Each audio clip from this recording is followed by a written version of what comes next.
You know, I'm feeling some type of way about how quickly time is flying by. If you were to tell me the pandemic happened 5 years ago, I don't think I would believe you. It felt like it was just the other day, and to understand that 5 years have gone by, it just makes me so confused. It just feels so weird to me because not much has changed since then. For me personally, I feel like most of it's been because I've had this mundane routine of going to work, waiting for me to come home, and just looking forward to the weekend of relaxation. And then you just start the whole week over again, doing the same thing over and over again. It's like Monday hits, and I just hope that the days go fast enough that I can finally say, hey, it's Friday. And then I look forward to the weekend.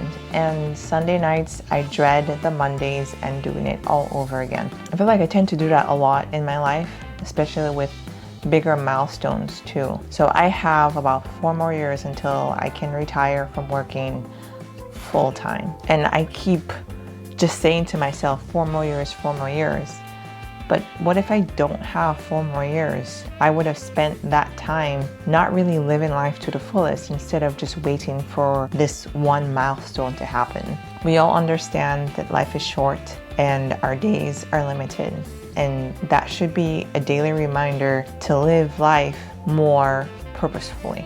And I understand I can't just quit my job and go live like a beach bum. But I think there are small things that we can do to make our lives feel more fulfilled. And instead of when you clock in to work, you just wait for those hours to pass to start enjoying your life. I think we need to start there. One of the things that I'm trying to implement while I'm at work is just taking a break. I used to be the multitasking queen, working from 2 different computers while eating lunch. So one of the boundaries that I've established, especially at work, is knowing that my lunchtime is my lunchtime. And that's not when I'll multitask or try to catch up on emails. I've had to physically remove myself from the building so that I had no interruptions or that tug, you know, that nagging tug that makes you feel guilty and obligated to work while you're on your lunch break. With creating some of those work boundaries, I find to be more effective at work actually, because I'm able to just rest my brain. And by the end of the workday, I feel happier. And because I'm trying to embrace more of my creative side, it allows me to feel more refreshed, and I can think of more ways to be more creative. I know I say this over and over again, but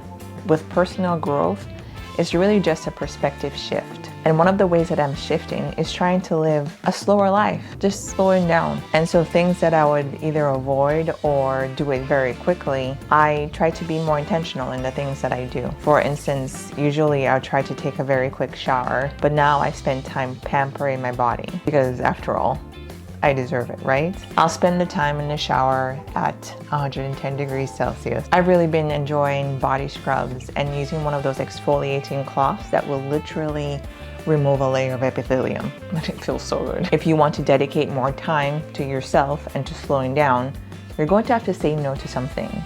What's that called again? It's called boundaries. Yeah, boundaries. Create some boundaries. Learn how to say no, and the things that you say yes to, have it be the things that actually bring you joy. I literally have to remind myself several times a day because naturally I'm a people pleaser, and I've been trained a certain way for so long that it's hard to break through that. But with each time I create those boundaries, I find it easier to do it over and over again. I slow down and I can literally feel the tension and the stress just leave my body. I focus on the things that really make me happy, and I've given myself space to create new experiences, create new things like in pottery, and I give myself room to fail. Allowing yourself to fail shows that you've gotten rid of the external pressures of always trying to be perfect. I think it's so funny when people laugh at you when you fail, but when you do succeed, they're just like, yeah, I knew it all along. I knew you would be successful, really. That's why it's so important to be your own biggest cheerleader and not to be afraid of trying new things and failing. And as you continue to fail,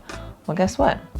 You'll figure it out. I've been trying to make these oil bottles, and after throwing it and failing and thinking that I had success, I think that the bottles are actually too heavy. So I made them thicker than they should be. Am I sad? No.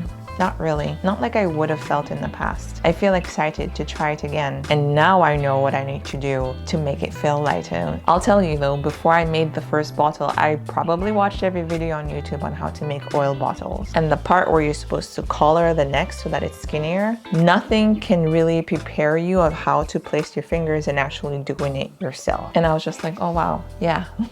That's a good reminder that sometimes you just need to do it. Just do it and then figure it out. But there's no way I would have figured that out if I didn't do it and I didn't make mistakes. I think sometimes we get so caught up with trying to be productive, trying to be perfect, that we miss the small lessons that life has to offer us. As I've branched out with making new potteries and starting to get good at it, I'm having a small collection sale. I'll have some of the mugs, literally one bowl, and some other pieces that I've made the last few months. So if you want to support, be sure to check out my website. I'll link it in the description. And all of the profits go to a local animal shelter because who doesn't like animals? So support the cause if you're able, and be sure to leave a comment below and let me know what are the things you'll be working on to be more intentional in life moving forward. How will you be slowing down? I hope you enjoyed this video. I'm literally joining you in my pajamas because I have mom life and work life, but one of my goals is to become more consistent on YouTube. And I promised myself that I would show up as